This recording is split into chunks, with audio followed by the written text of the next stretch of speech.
Latest news చూసినట్టయితే America సిగలో భారతీయం అని చెప్పి మన పత్రికలు హెడ్డింగ్లు పెట్టేసినాయి. భారతీయమట. ఏమిటా భారతీయం అంటే భారత సంతతికి చెందిన లేకపోతే దక్షిణాసియాకి చెందినటువంటి భారతీయ మూలాలు ఉన్నటువంటి వాళ్ళు డెమోక్రట్లు కొన్ని నగరాలలో మేయర్లుగా ఎన్నికయ్యారు. అందులో ముఖ్యంగా న్యూయార్క్ నగరం. న్యూయార్క్ మేయర్గా జోహ్రాన్ మమ్దాని అనేటువంటి వాడు ఎన్నికయ్యాడు. అండ్ పత్రికలు ఏం రాసినాయంటే వాడు ఫస్ట్ ముస్లిం అని రాసినాయి. ప్లస్ మార్క్సిజం కూడా అమెరికాలో వేళ్ళూనుకుంటోంది అని కొన్ని పత్రికలు రాశాయి. సరే, ట్రంప్ దూకుడు కొంత, దీనివల్ల కొంత రిపబ్లికన్లు సఫర్ అయ్యారు, డెమోక్రాట్లు గెలిచారు. కానీ ఈయన మూలం చూసినట్టే ఈ మమ్దాని మూలం బేసిక్గా హీఈస్ ఫ్రమ్ ఉగాండా. 2018లో అమెరికా పౌరసత్వం లభించింది. సరే, అమెరికాకు వచ్చాడు.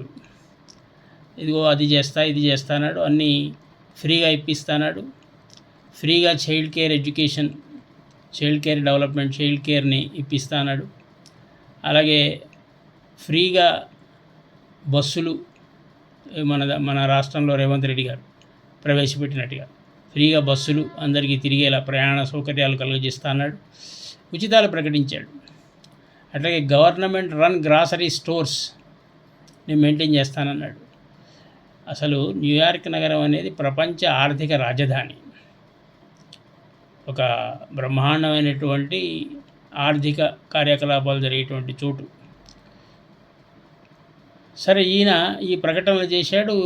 మన దేశంలో లాగానే మన నగరాల్లో మన ప్రాంతాల్లో లాగానే ప్రజలంతా ఊబి తబ్బిబైపోయి ఈ ట్రంప్ దూకుడు చూసి చివరికి ఆయన్ని గెలిపించారు.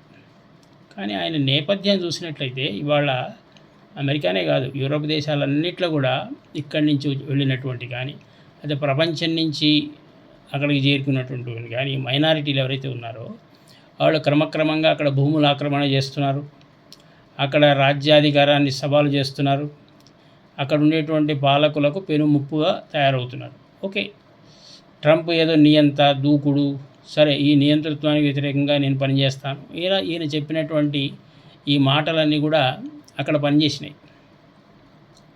కానీ ఈయన యొక్క నేపథ్యం ఈయన చూసినట్టయితే ఈయన వాళ్ళ అమ్మని సెప్టెంబర్ 11 వరల్డ్ ట్రేడ్ సెంటర్ టవర్లు కూలిపోయినటువంటి ఆ నేపథ్యం కలిగినటువంటి ఒక సినిమా. ఆ సినిమా ఏమిటంటే ది రిలక్టెంట్ ఫండమెంటలిస్ట్ అనేటువంటి ఒక సినిమాకి దర్శకత్వం వహించమని వాళ్ళ అమ్మని కోరాడు. అట్లా ఆయన యొక్క నేపథ్యం చూసినట్లయితే మరి అమెరికానేమో ఇజ్రాయెల్ని సపోర్ట్ చేస్తుంది, ఈయన ఇజ్రాయెల్ వ్యతిరేకి, ప్యాలెస్టీన్ సపోర్టరు. సో ఇవన్నీ చూసినట్టయితే ఏమై అర్థమవుతుందంటే అక్కడ ఉండేటువంటి ట్రంప్ వ్యాఖ్యలు కూడా చూసినట్టయితే ఏమర్థమవుతుందంటే రాబోయే రోజుల్లో ఒక పెద్ద ఘర్షణ తప్పదు. అసలే అమెరికా ఇప్పుడు షట్డౌన్లో ఉంది, సుమారుగా 2 నెలలుగా షట్డౌన్లో ఉంది. ఆర్థిక వ్యవస్థ కుప్పకూలిపోతుంది అక్కడ.